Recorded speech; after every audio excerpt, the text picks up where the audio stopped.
Bonjour, donc Luc Pontet, je suis le directeur délégué de Brest Business School et en particulier en charge des programmes et des accréditations. Et à ce titre, je dirige le programme Grande École. Alors notre programme Grande École, son objectif, c'est de former des leaders responsables dont le monde a besoin. L'idée, c'est qu'ils soient créateurs de valeur pérennes en fait. Pour ce faire, on a, comme toutes les écoles, comme les nôtres, 6 semestres d'études qui permettent d'obtenir des crédits ECTS. On a aussi créé, et on doit être à peu près les seuls à le faire, des crédits BBS qu'on ajoute aux crédits ECTS, qui sont des crédits qu'on affecte à des modalités permettant de développer des soft skills. Donc en fait, volontairement, on a un champ important sur les soft skills créditables. Et puis on a aussi le semestre international. Alors on le fait de façon très ouverte, c'est-à-dire qu'on n'a pas voulu seulement que nos étudiants puissent aller chez un partenaire à l'étranger. L'objectif du semestre international pour nous, c'est de permettre à un étudiant de s'organiser, partir, découvrir une autre culture, ne pas la comprendre, rencontrer des problèmes, s'adapter et revenir. Et ça, on pense qu'on peut le vivre chez un partenaire à l'étranger en université, mais on peut le vivre en stage, on peut le vivre en entreprise, on peut le vivre dans le cadre d'un projet personnel. Donc en fait, toutes ces modalités-là sont ouvertes à ce semestre international. Et puis on a l'obligation aussi dans notre programme de faire au moins une année en entreprise pour se professionnaliser. Alors si je reviens aux 6 semestres d'études, en fait le programme il est conçu avec 2 semestres dits d'ouverture, 2 semestres généralistes dans l'ensemble des dimensions de gestion et 2 semestres de spécialisation. Les semestres d'ouverture, et on commence par cela, qu'on rentre en L3 ou qu'on rentre en M1, tous les étudiants vont suivre un semestre qui a vocation à développer la culture économique et sociétale, développer la culture technologique et développer les capacités créatives et d'innovation. Ce qu'on souhaite, c'est que les étudiants, avant de démarrer des cours de gestion, de marketing, etc., comprennent le monde dans lequel ils vivent, les problèmes qui existent dans ce monde-là, et puis qu'ils découvrent des opportunités, de façon à ce que demain, dans leur entreprise, ils rencontreront, enfin on le vit depuis un an maintenant, ils rencontreront des soucis, mais dans tout souci, il y a une opportunité, il s'agit de la détecter et de ensuite manager, piloter une entreprise, développer de la valeur pour régler ce problème.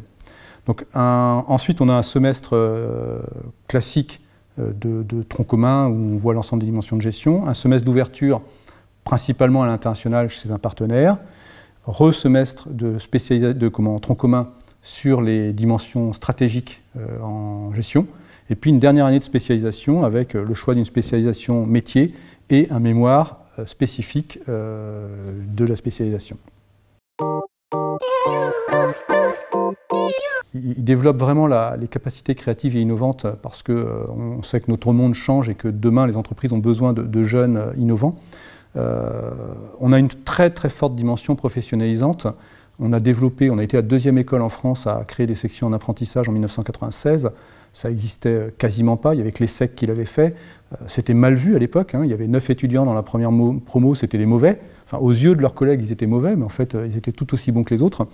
Et puis nous, on en a fait on y croyait d'abord, hein. On a toujours cru à ce développement, à la responsabilité de l'entreprise et de l'école de former un jeune et au bienfait de ce système-là. Aujourd'hui, on peut faire de l'alternance 24 mois chez nous, 18 mois, 12 mois.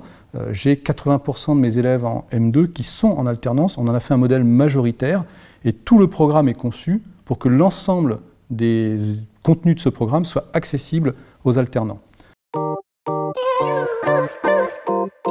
Brest Business School, c'est une école particulière dans le monde des grandes écoles. Je pense qu'on est en taille la plus petite.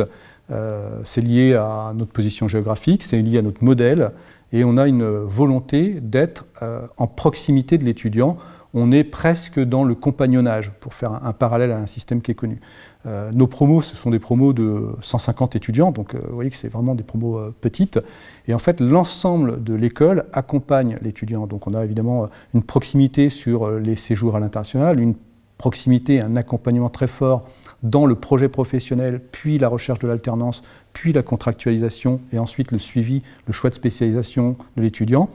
Et on a une construction, donc moi-même, personnellement, je vois les étudiants un par un pour définir avec eux leur parcours, et au besoin le revoir, puisqu'en fait, le parcours d'un étudiant, c'est à quel moment je fais l'international et sous quelle forme, à quel moment je vais faire mon alternance et sur quelle durée, ou quelle spécialisation je vais prendre par rapport à mon projet professionnel, mon alternance, etc.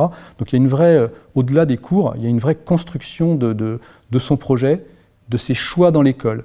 Je suis un étudiant en arrivant à BBS, j'ai un projet, j'ai BBS entre les deux. Qu'est-ce que je fais comme choix pour que mon CV soit riche et cohérent à l'issue de ma formation pour trouver l'emploi dont je rêve ?